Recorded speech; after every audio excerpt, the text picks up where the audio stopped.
que se entende por improbidade administrativa? O que é isso? O que é improbidade? E quais são os tipos de conduta que configuram a improbidade administrativa? Assim, uma pincelada, só para a gente ter uma noção do que se trata. Sim, a improbidade é a desonestidade do agente público, em regra, em relação à administração pública, à coisa pública.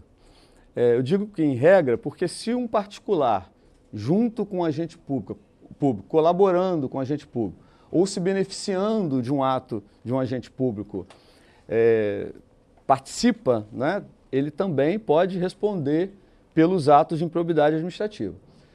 A lei de improbidade administrativa é uma lei de 1992. Do governo Collor.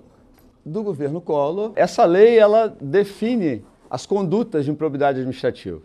Então, tem as condutas de improbidade administrativa que importam enriquecimento ilícito do agente.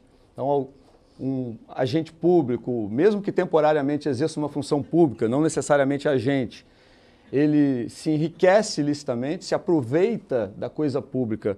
Isso é da essência da improbidade? O enriquecimento é da essência? Não. Ou não necessariamente? Não. A lei de improbidade ela é uma lei muito ampla.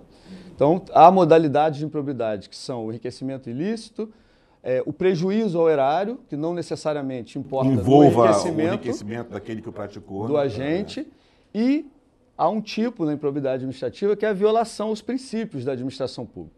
É um tipo bem aberto.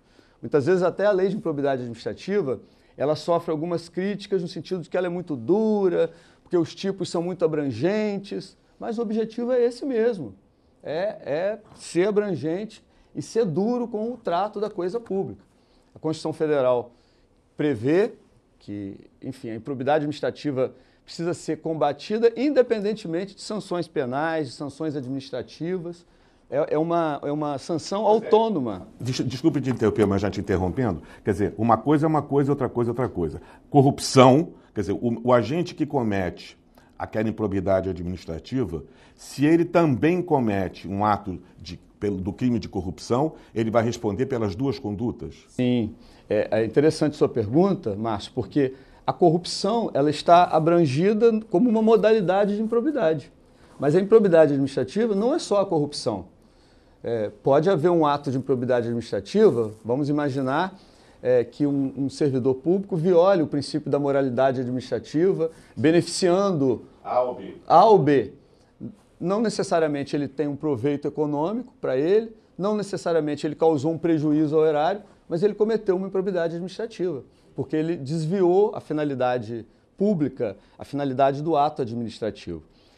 As sanções por improbidade administrativa são diferentes das sanções criminais. Sim. Então, um ato de improbidade administrativa pode também ser um crime ou não. Ele está restrito... Mas uma coisa não impede a outra. Uma coisa não impede a outra e não necessariamente coincide. Tanto que a ação de improbidade administrativa é uma ação civil pública. É uma ação civil pública que é feita no cível,